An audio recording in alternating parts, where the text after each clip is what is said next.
الحمد للہ رب العالمین والصلاة والسلام علی سید الانبیاء والمرسلین اما بعد تفسیر القرآن الکریم سورۃ البقرہ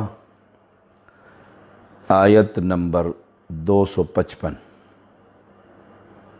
لیکچر نمبر 89 اعوذ باللہ من الشیطان الرجیم وسع کرسیہ السماوات والارض ولا یؤودہ حفظہما وہو العلی العظیم۔ اس کی کرسی آسمانوں اور زمین کو سمائے ہوئے ہے اور اسے ان دونوں کی حفاظت نہیں تھکاتی، اور وہی سب سے بلند، سب سے بڑا۔ اللہ تعالیٰ نے 8ویں دلیل بیان کی کہ اللہ لا الہ الا ہو، کہ اللہ تعالیٰ اس کے علاوہ کوئی معبود برحق نہیں۔ کیوں؟ وہ دلیلیں ہم پڑھا رہے ہیں، اس میں نمبر 8 کہ وسع کرسیہ السماوات والارض۔ کرسی کا معنی سب کو خبر ہے۔ کرسی جس پر آدمی بیٹھتا ہے، طلباء بیٹھتے ہیں علم حاصل کرنے کے لیے۔ کرسی کا معنی کرسی۔ سلف کے نزدیک اس کا معنی کرسی۔ سلف صالحین اس سے معنی کرسی ہی لیتے ہیں۔ اللہ تعالیٰ کی کرسی موجود ہے، اور کرسی کے وجود پر ہمارا ایمان ہے۔ بہت سارے لوگ بھٹک گئے۔ بعض نے کہا اس کرسی سے مراد اللہ تعالیٰ کی سلطنت ہے، بعض نے کہا اس سے مراد اللہ تعالیٰ کا علم ہے۔ اور یہ وہ لوگ ہیں جو اللہ تعالیٰ کے عرش کے بھی انکاری، یعنی عقل کے منافی جو اللہ کی صفات ہیں وہ سب کے انکاری۔ اب کہیں گے اگر اللہ تعالیٰ کی کرسی ہے تو اللہ تعالیٰ کرسی پر بیٹھا ہوا ہے، تو اللہ تعالیٰ تو ایک جگہ پر ہو گیا ہے۔ پتہ نہیں کیا کیا تعویلیں اور اس کی بیان کرتے ہیں۔ سلف کا عقیدہ کیا، اسلام کی شرع کیا کرسی کے بارے میں؟ کرسی اللہ کی ہے، لفظ ہے قرآن مجید میں واسع کرسیہ، اس کی کرسی، کرسی موجود ہے۔ اب اس پر تو ہمارا ایمان ہے، ہم اس کی کوئی تعویل نہیں کرتے کہ اس سے مراد سلطنت ہے، اس سے مراد علم ہے۔ نہ، کرسی معنی کرسی۔ اب کیسی کرسی ہے ہم نہیں جانتے، اصل بات کیسی کرسی ہے ہمیں نہیں خبر، کیونکہ انسان کے بس میں ہی نہیں، یہ بات بس میں نہیں ہے۔ ہم کتنی عقلی گھوڑے دوڑا لیں، ہماری عقل ناقص اور بیکار ہے۔ ہمارا ایمان ہے اللہ تعالیٰ کی کرسی ہے، اور اس کرسی آسمانوں اور زمینوں سے زیادہ واسع۔ اللہ، کیسی کرسی ہوگی، سبحان اللہ۔ کیسی ہے وہ کرسی کہ آسمانوں اور زمین سے زیادہ وسیع۔ اس پر ہمارا ایمان ہے، بس۔ تمثیل، تعویل، تعطیل ہم اس میں جاتے ہی نہیں۔ کیوں؟ جو اس میں جائے گا وہ گمراہ ہو جائے گا، وہ تعویلیں کرے گا، مولانا مودودی کی طرح، سر سید کی طرح، اصلاحی کی طرح، فلاں کی، کہ کرسی نہیں ہو سکتی، انکار کر دے گا اللہ تعالیٰ کی صفات کا، اور توحید الاسماء والصفات کا اس کا عقیدہ خراب ہو جائے گا۔ کیونکہ بہت سارے مفسرین نے کرسی کا انکار، عرش کا انکار، اللہ کے ہاتھ کا انکار، اللہ کی پنڈلی کا انکار، سب کا صفائی کر دی۔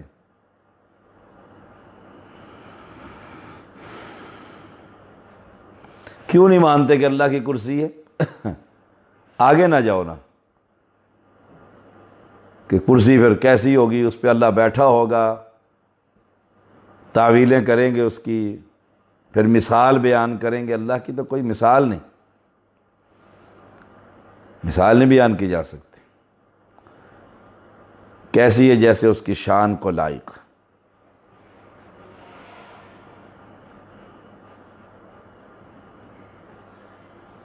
دیکھو یہ انسان بھی کرسی پر بیٹھا ہے، میں کرسی پر بیٹھ کر درس دے رہا ہوں، خطبہ دے رہے ہیں، حکام بیٹھے ہوئے ہیں کرسی پر، تو پھر تو اللہ کی مشابہ ہو جائے گا۔ سبحان اللہ، اللہ پاک ہے ان سب چیزوں سے۔ ہمارا عقیدہ کہ یہ وہ کرسی انسانوں والی کرسیوں کی طرح نہیں، کیسی ہے؟ جیسے اس کی شان کو لائق ہے۔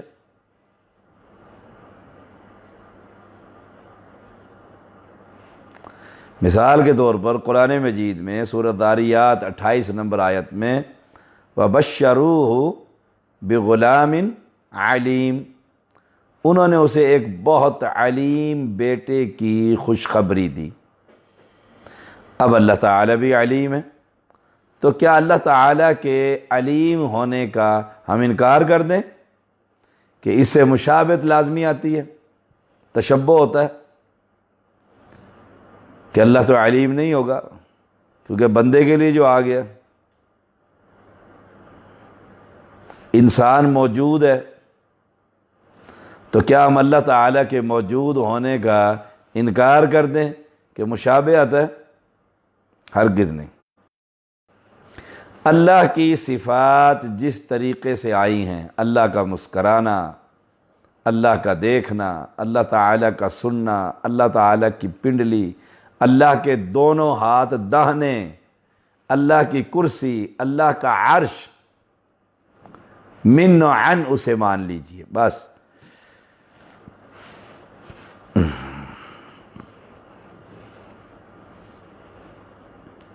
اب اللہ کیونکہ الہ ہے، اور یہ کرسی اللہ کے معبود برحق ہونے کی دلیل ہے۔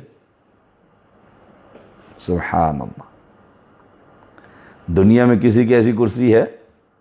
لا حول ولا قوت الا باللہ۔ اللہ پاک ہے دنیا کی مشابہت سے۔ اس کی کرسی جس نے آسمانوں اور زمین کو گھیرے میں لیا، اوہ اللہ اکبر، ان سے بھی زیادہ وسیع ہے۔ کیسی ہوگی؟ کتنی ہی عقل دوڑائیں نہیں پہنچ سکتے۔ کیوں؟ ناقص علم، عقل بھی ناقص، ویسی ہی جیسے اس کی شان کو لائق ہے۔ بس یہ عقیدہ رکھیں۔ نمبر 9، وَلَا يَؤُودُهُ حِفْظُهُمَا، حِفْظُهُمَا یہ نمبر 9 ہے، اور اسے ان دونوں کی حفاظت نہیں تھکاتی۔ یعنی تھکنا جو ہے، تھکاوٹ، یہ کہ عیب ہے، اور اللہ عیبوں سے پاک ہے، بے عیب ہے وہ تو، ساری کائنات کی حفاظت کر رہا ہے۔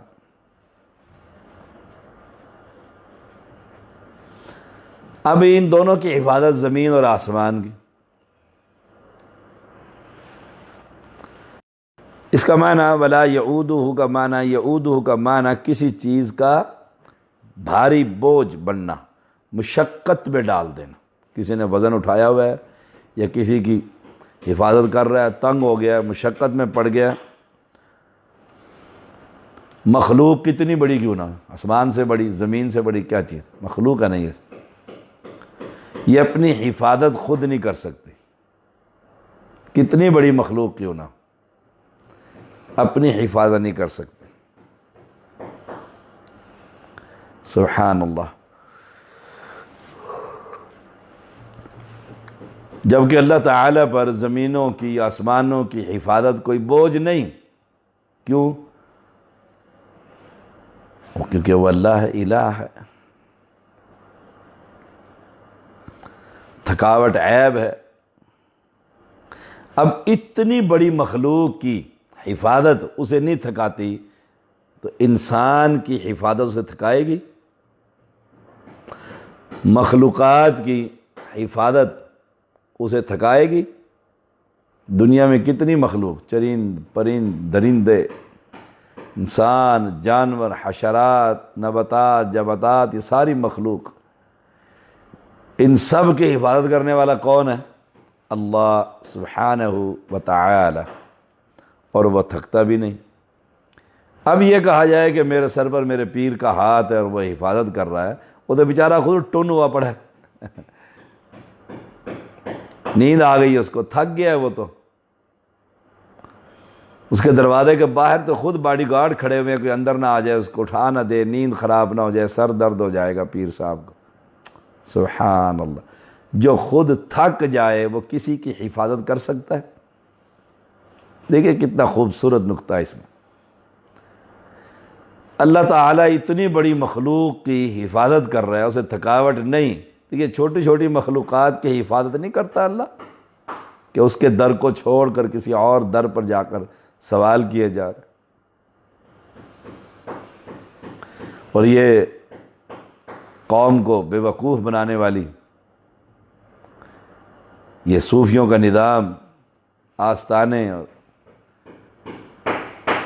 اور یہ گدی نشینوں کا نظام، کہ آپ جہاں بھی ہوں گے میرا ہاتھ آپ کے سر پر ہوگا۔ کتنا لمبا ہاتھ ہے، سبحان اللہ، کتنا لمبا ہاتھ۔ اور وہ کہانیاں گھڑیں گے، اس بیچارے کا تو ہاتھ اتنا ہے کہ اگلی جب تک جھک کر اس کے سامنے سر نہ کریں، وہ اتنا ضعیف ہے، سر پر ہاتھ نہیں پھیر سکتا، اور ہزاروں میل اس کا ہاتھ وہاں پر پہنچ جاتا ہے۔ دیکھیے مشرک کی عقل کتنی پردہ پڑا ہوتا ہے، پیر صاحب سے ملنے جاتا ہے، آگے ہو کر اپنے بچے کو تھپکی دلاتا ہے، پیر صاحب ذرا تھاپڑا دو، پیر صاحب ذرا تھاپڑا مارو، اور بڑا خوش ہو کر آتا ہے، جھک جاتا ہے اس کے سامنے۔ عقل کے اندھو، اس وقت وہ شخص، تم لائن میں لگے ہوئے ہو، تمہارے کندھے پہ آ کر تھاپڑا نہیں دے سکتا، تھپڑ نہیں مار سکتا برکت کے لیے کہ تم لائن میں لگ کر اس کے قریب پہنچتے ہو، چومتے ہو، چاٹتے ہو، اور اس کا ہاتھ اپنے سروں پر لگواتے ہو، اور پھر پیر کہتا ہے تم جہاں بھی ہوگے میرا ہاتھ تمہارے سر پر ہوگا۔ یہاں لائن میں تو پہنچا نہیں، وہاں کیسے پہنچ جائے گا؟ اور جب وہ سویا ہوا ہوگا، تھکاوٹ ہوئی بھی ہوگی، حفظہما، ان دونوں کی حفاظت، اس پر کوئی بوجھ نہیں ہے۔ جب وہ ہوگا اس وقت تمہارے سر پر ہاتھ کس کا ہوگا؟ اللہ اکبر، معبود برحق جو تمہاری ہر وقت نگرانی کرتا ہے، نگہبانی کرتا ہے، کرامن کاتبین یعلمون ما تفعلون، جو تم کرتے ہو، یہ بیٹھے ہوئے ہیں دو، نیکی والا بھی اور بدی والا بھی، لکھ رہے ہیں، رب کے فرشتے تمہاری حفاظتیں کر رہے ہیں، تم صبح کو اٹھ کر دعا پڑھ رہے ہو، آسمان کا فرشتہ تمہارا چوکیداری کر رہا ہے، اور اس کو چھوڑ کر تم غیر اللہ کے در پر جا کر اور اس کا ہاتھ کہتے ہو جی جہاں بھی ہوں گے۔ مجھے کہا تھا ایک بزرگ نے، پیر محمد دین، میں کئی میل پیدل چل کر اس کے گاؤں پہنچا، انہوں نے کہا شاہ صاحب یہ کام کرنا، آپ کے سر پر ہاتھ ہوگا میرا۔ میں ہنس پڑا، سبحان اللہ، آپ کا ہاتھ تو میں نے کہا بیٹھک سے باہر نہیں جاتا، تو وہاں کیسے پہنچ جائے گا؟ وَهُوَ الْعَلِيُّ الْعَظِيمُ نمبر 10، وَهُوَ الْعَلِيُّ الْعَظِيمُ سب سے بلند علی، وَهُوَ الْعَلِيُّ الْعَظِيمُ بلندی اور عظمت یہ اللہ تعالیٰ کی صفات ہے، بلندی اور عظمت، سب سے بلند اور سب سے بڑا، ساری مخلوق اللہ تعالیٰ کی بلندی اور عظمت کے سامنے کوئی حیثیت نہیں رکھتی، کوئی حیثیت نہیں رکھتی۔ کیوں؟ وہ بلند ہے۔ سجدے میں پڑھ کر رکوع میں جاتے ہو سبحان ربی العظیم، کہ یہ جو جھکنا ہے اور رکوع کرنا ہے اللہ تو اس سے پاک ہے، سبحان، تو پاک ہے، یہ تو ہمیں لائق ہے کہ تیرے سامنے ذلت اور خاری کی حیثیت پیش کریں، عز اور انکساری سے ہم تیرے سامنے جھک جائیں، تو بلند ہے علی، وَهُوَ الْعَلِيُّ الْعَظِيمُ بہت بلند ہے، سب سے بلند ہے، سب سے بڑا ہے، سب سے بڑی عظمت کا مالک ہے۔ اس لیے جب سب سے بلند وہ ہے، سب سے قریب بندے کے وہ ہے، سب سے بڑی عظمت اس کی ہے، کبریائی اس کی ہے، تو پھر داتا اور دستگیر بھی وہی، عبادت کے لائق بھی وہی۔ تمہارے یہ بزرگ کتنے بلند ہیں، جوانی کا پیر، پھر بوڑھا ہوتا پھر جھکتا کدھر؟ قبر میں، مٹی کے اندر، اور ہمارا مشکل کشا، حاجت روا، مختار کل، وہ بلند ہے، وَهُوَ الْعَلِيُّ بہت، اس سے زیادہ بلند تو کوئی ہے نہیں۔ وہ موسیٰ علیہ السلام کو فرعون نے کہا تھا نا اپنے وزیر حامان میرے لیے ایک محل بنا، میں آسمان پر جا کر جھانک کر دیکھوں اس کے الہ کو، لا حول ولا قوت الا باللہ، اور پانی کا ایک جھٹکا ہی آیا اور کہنے لگا موسیٰ کے رب پہ ایمان لے کر آتا ہوں، ایک جھٹکا ہی آیا تھا۔ تو وہ علی بہت بلند،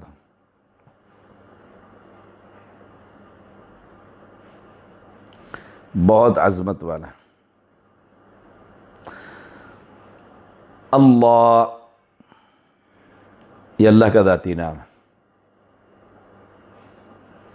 یہ اللہ تعالیٰ کا ذاتی نام ہے، یہ واحد ہی رہے گا، نہ اس کی جمع نہ اس کا تثنیہ۔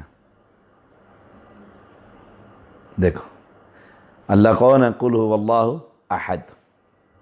بلال حبشی کیا کہہ رہے ہیں؟ احد، وہ ایک ہے، دو نہیں ہو سکتے۔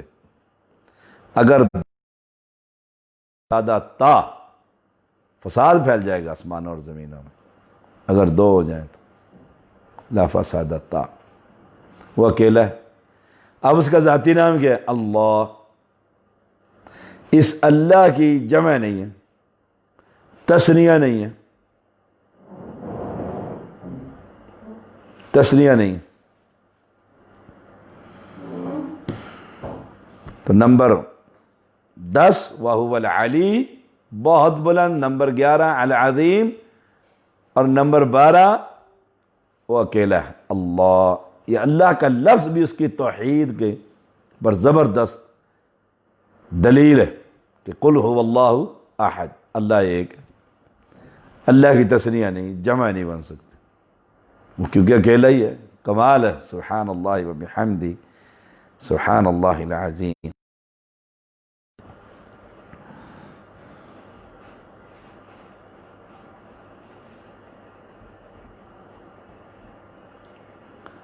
یہ آیت الکرسی میں 12 دلیلیں اللہ کے الہ ہونے کی،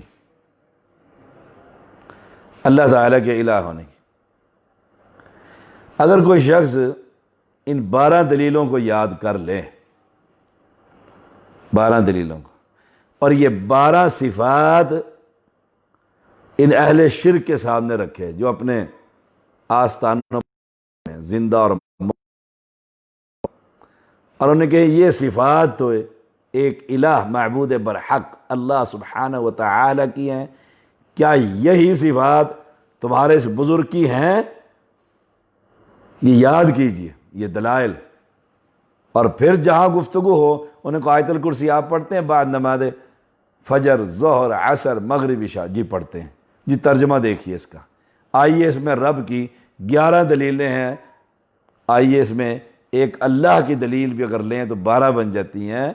آئیے ہم دیکھتے ہیں اللہ حی ہے تو تمہارا بزرگ بھی حی ہے، زندہ ہے، زندہ ہے تو قبر سے باہر نکالو، بات کروا دو، ذرا بات کروا دو۔ سبحان اللہ و بحمدی سبحان اللہ العظیم۔ یہ فرما کر رب نے فرمایا لا اکراہ فی الدین، اللہ اکبر، لا اکراہ فی الدین، دین میں کوئی زبردستی نہیں، دین میں زبردستی نہیں ہے۔ دلائل دے دیے اللہ کے الہ ہونے کے، زبردست دلائل۔ سب سے عظیم آیت قرآن مقدس کی آیت الکرسی ہے۔ اللہ نے توحید کے دلائل دے دیے، خوب سمجھا دیے، اپنا تعارف کروا دیے، اور اس کے ساتھ ہی فرمایا لا اکراہ فی الدین، زبردستی نہیں کہ ڈنڈے سے تمہیں کہا جائے کہ اسے ہی مانا، لا اکراہ، جو نہیں مانتا نہ مانے، کل قیامت کے دن جا کر جواب دے ہونا کا، اس کے لیے دوزخ ہوگی۔ زبردستی اسلام قبول نہیں کروانا۔ زندہ رہنا چاہتا ہے اسلامی حکومت میں، زندہ رہنے کا اپنا جزیہ عطا کرے۔ ابن عباس رضی اللہ تعالی عنہما بیان کرتے ہیں اگر کسی عورت کے بچے زندہ نہ رہتے اسلام سے قبل تو یہ نظر مان لیتی، جیسے آج ہمارے ہاں کہ اگر بچہ زندہ رہا تو وہ اسے یہودی بنا دے گی۔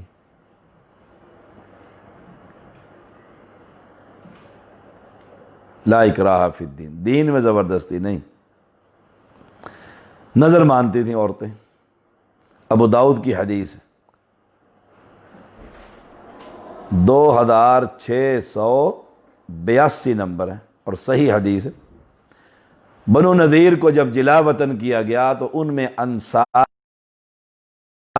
انصار نے کہا ہم انہیں نہیں چھوڑیں گے، اس پر یہ آیت نازل ہوئی لا اکراہ فی الدین، دین میں زبردستی نہیں۔ زبردستی کسی کو مسلمان بنانا جائز ہی نہیں، جو مسلمان ہو سوچ سمجھ کرو۔ لوگ نہیں کہتے فلاں شخص اہل حدیث ہو گیا اس نے 10 لاکھ روپے لیے، فلاں شخص اہل حدیث ہو گیا اس نے 2 مربع زمین لیے، سبحان اللہ و بحمدی سبحان اللہ العظیم۔ کوئی آدمی توحید پرست بنے سے ہی تو پہلا کام کیا ہوگا کہ یہ لالچ اور پیسے میں، یہ اسلام جو کسی لالچ کی وجہ سے کہ یہ مجھے مسجد دے دیں، مجھے مدرسہ دے دیں، میں حدیث ہو جاتا ہوں، اللہ کو یہ اسلام قبول ہی نہیں، فرمایا ضرورت ہی نہیں۔ مسلمان سمجھ کر کہ یہ شرک ہے، میں اسے توبہ کر رہا ہوں اور اپنی آخرت سنوار رہا۔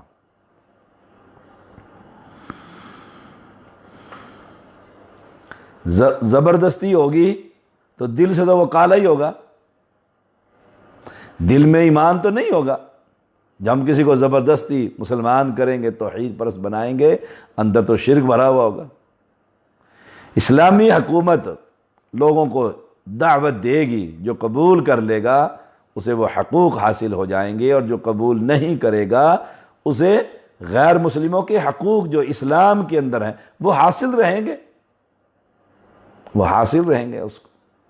اسلام زبردستی کسی کو توحید نہیں سکھاتا، مسلمان نہیں کرتا کہ ڈنڈے کے طور پر اسے مسلمان کیا جائے۔ تو اتنی 10 دلیلیں 12 دلیلیں دینے کے بعد آیت الکرسی میں یہ جو لا اکراہ فی الدین کہ دین میں زبردستی نہیں، کہ کسی کو پکڑ کر کسی مسئلے پر زبردستی عمل کروایا جائے، نہیں، جب تک یہ ذہن قبول نہیں کرتا اس کے اسلام اور دین اور توحید اور عقیدہ اور اللہ کا تعارف، اسے اسلام کو اس بندے کی کوئی ضرورت نہیں، کوئی ضرورت نہیں۔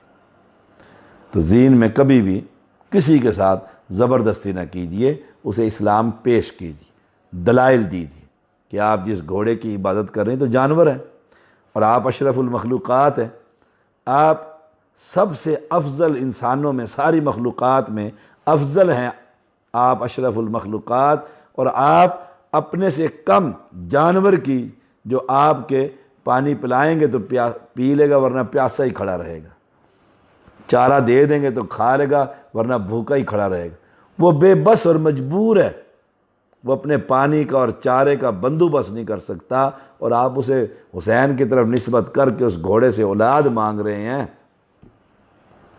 تو لا اکراہ فی الدین، دین میں زبردستی نہیں، سمجھانا مقصود، ہم سمجھائیں گے کہ یہ ماتم کرنا، یہ علم کی پوجا کرنا، یہ قبر پر سجدے کرنا، یہ غیر اللہ کی نظر دینا، جیسے دیکھو یہ حدیث ہم نے سنائی کہ اسلام سے قبل عورتیں بچے مرتے تھے تو وہ نظر مان لیتی تھی اگر یہ بچہ زندہ رہا تو یہودی بنا دیں گے، تاکہ نسل تو چلے نا۔